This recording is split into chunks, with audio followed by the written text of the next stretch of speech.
Welcome to our channel. Today we how to set up Trino for federated queries across warehouses, detailed guide step by step clearly.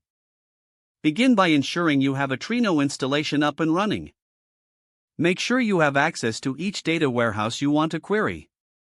Install the necessary JDBC drivers for each data source. Download the JDBC driver files compatible with each warehouse. Place the driver files in the Trino plugin directory.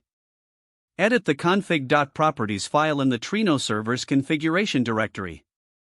Specify the catalog for each data warehouse you intend to query. Provide the required connection properties in each catalog's properties file. For each catalog, ensure that the properties are configured correctly. The configuration should include details such as user credentials and connection URLs.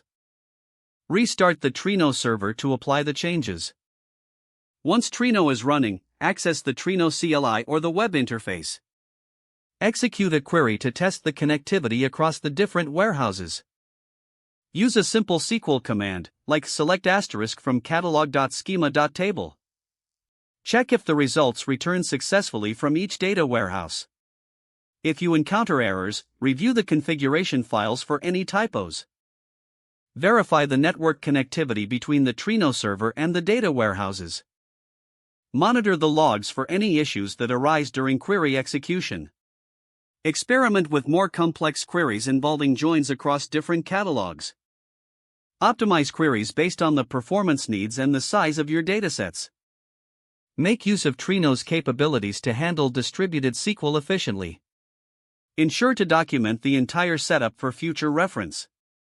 Stay updated with the latest Trino releases for any new features or improvements. Iterate and refine your queries based on testing results and performance. Consider setting up access controls for enhanced security across your data sources.